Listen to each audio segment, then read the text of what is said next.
It begins with a hum,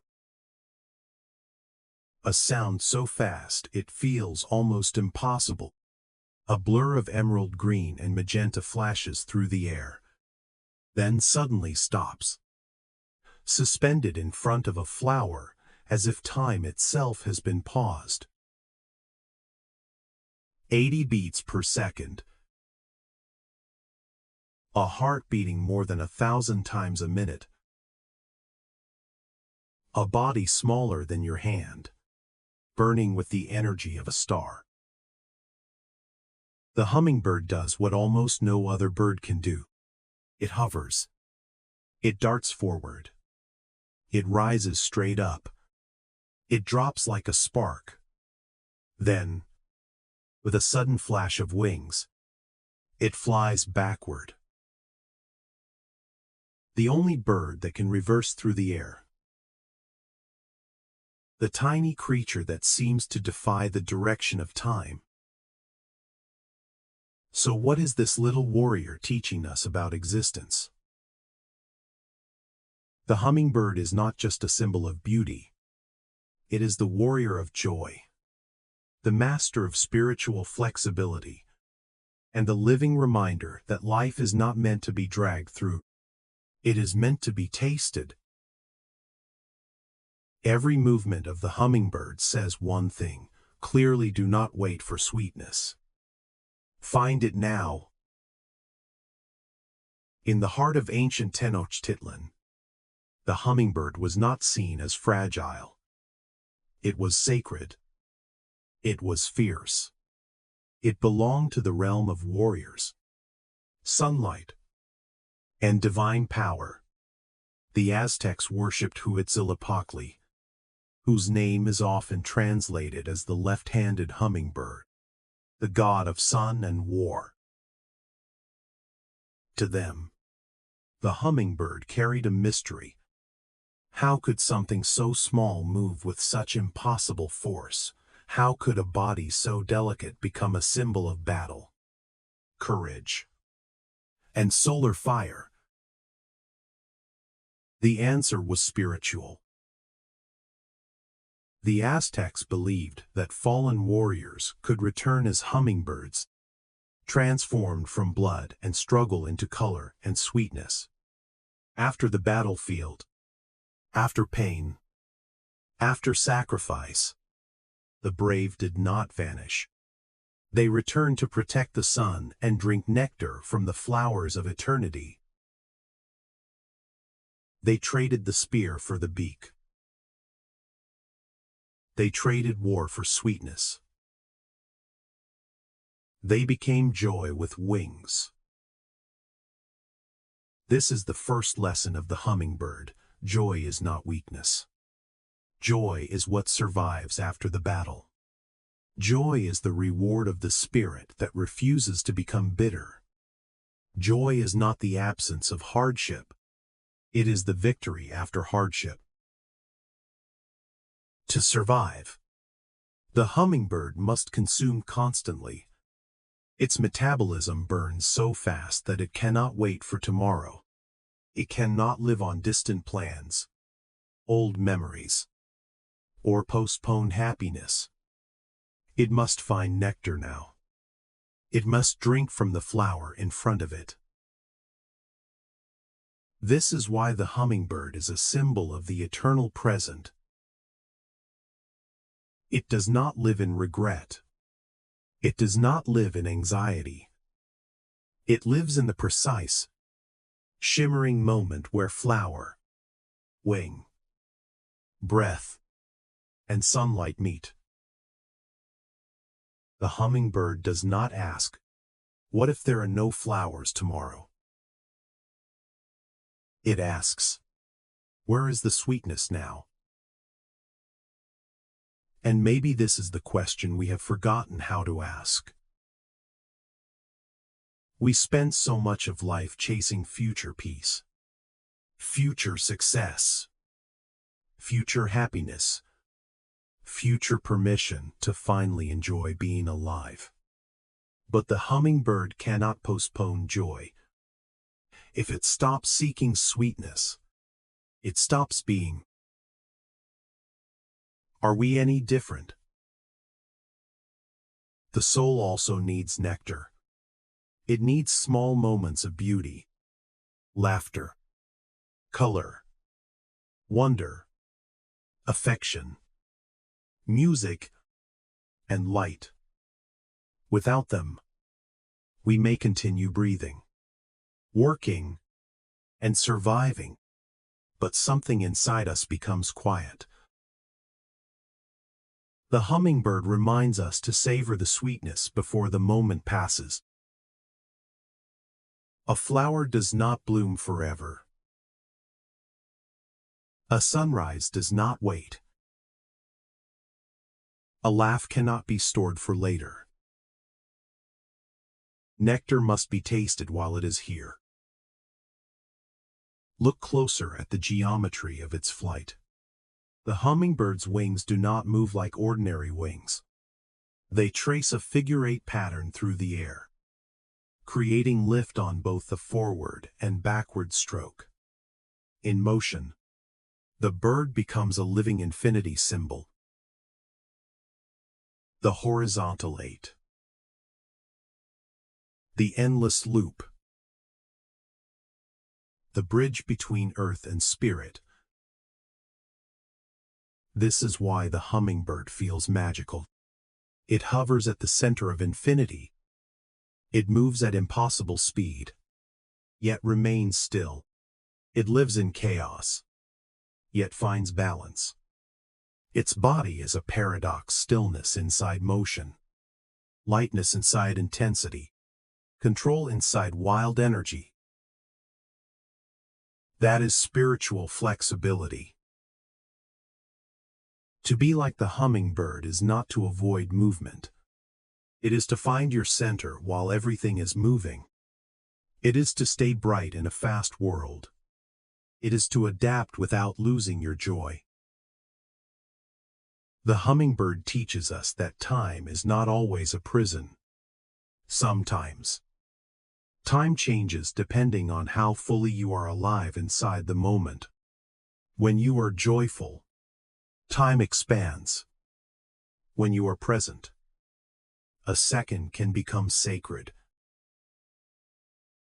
A hummingbird can appear, hover, flash, and vanish in the space of a breath. Yet the memory of that moment can stay with you for years. That is the power of presence. Do not let its size fool you. The hummingbird may be tiny, but its spirit is enormous. Some species travel thousands of miles during migration. Some cross open water, flying for hours over vast blue emptiness with no place to rest. A tiny speck of life over an endless sea. No giant body, no heavy armor, no roar. Only wings, instinct, and impossible faith. This is the spiritual lesson of the small. Your power is not limited by your size. Your soul's strength is not measured by how intimidating you look from the outside. Some of the greatest journeys are made by the smallest bodies. You do not need a giant's body to have a giant's spirit. Small acts of courage travel the furthest distance. The hummingbird also teaches precision. It may look like pure joy, but its joy is disciplined. It feeds on nectar, but also hunts tiny insects. Even joy needs the protein of discipline. Even magic needs structure. Even a vibrant soul needs rest, focus, and rhythm.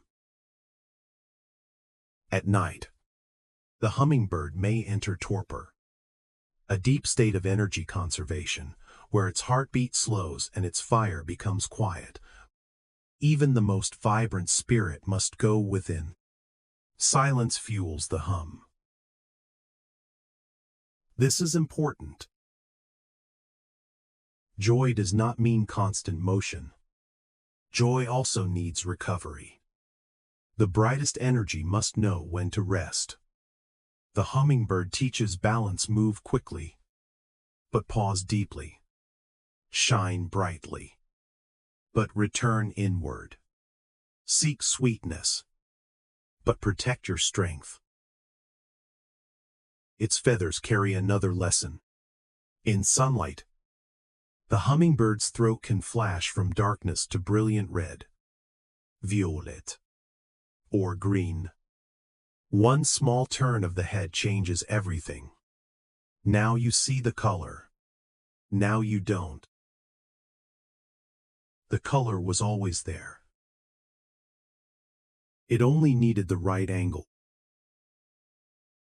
You are the same. There may be colors inside you that only appear when you change perspective. Gifts that only shine in the right light. Strengths that seem invisible until life asks for them. You are more multifaceted than you realize. Shine from every angle. The hummingbird does not take from the flower without giving back. As it drinks, pollen touches its head and feathers. Then it carries that pollen to the next bloom. Without trying to be heroic, it becomes a messenger of life. This is cross-pollination. Spreading joy as you feed. Your happiness can do the same. When you become more alive, others feel it. When you laugh freely, create beautifully, love openly, and move with wonder, you spread something invisible. Your joy helps others grow. That is the altruism of joy. The hummingbird is also a master of attraction. How does it find the flower? How does it arrive exactly when the bloom is open? It follows color, scent, memory, and vibration. It moves toward what nourishes it. This is the law of attraction in its most natural form. Vibration meets vibration. The flower calls with color. The bird answers with motion. You do not find joy by chasing everything. You find it by becoming sensitive to what truly feeds your spirit. Be vibrant. Be open. Be awake. And the nectar of life becomes easier to recognize. This does not mean life will always be sweet. The hummingbird knows storms. It knows thorns. It knows predators, hunger, and exhaustion. But it keeps moving. It finds water in the spray of leaves, nectar in desert blooms, safety among sharp branches, and rest in hidden places. It teaches you can find sweetness even in the desert. You can navigate the thorns without being scratched. You can move through the difficult path with agility instead of heaviness. That is why the hummingbird feels like a messenger from the other side when it appears close to your face, hovering with curious eyes. The moment feels personal, as if joy itself has come to inspect you. As if the universe is asking, are you still willing to wonder? The inner child understands the hummingbird immediately. Children see it and gasp. They do not need a lecture. They know magic when it hovers in front of them. The inner child is a hummingbird. Keep it flying. Protect your joy like a mother protects her nest. A hummingbird nest may be tiny, woven with spider silk and soft fibers, but it is strong, flexible, and made with intention. Build your life the same way. With fine threads. With care. With softness that can stretch. Your joy is not a decoration. It is your fuel. Your heart is the engine of your joy. Keep it tuned. Laugh often. Rest well. Follow beauty. Drink from what nourishes you. Shake off heavy memories. Stay aerodynamically pure. The hummingbird leaves a light footprint, but a powerful impression. It teaches us minimal weight. Maximum impact. You do not need to dominate a room to change it. You do not need to be loud to be unforgettable. Sometimes, one flash of true presence is enough. As the sun rises, the hummingbird flies toward the light. It becomes a silhouette, then a spark, then a living jewel swallowed by gold. Be the light you seek. Fly forward when life calls you onward. Fly backward when memory has something to teach you. Hover when the present asks to be tasted. But always fly. Life is a flower. Be the hummingbird that enjoys it. Stay vibrant. Stay sweet. Stay light. And when the world feels heavy, remember the tiny warrior with the impossible wings. It does not carry the weight of time. It carries the vibration of joy.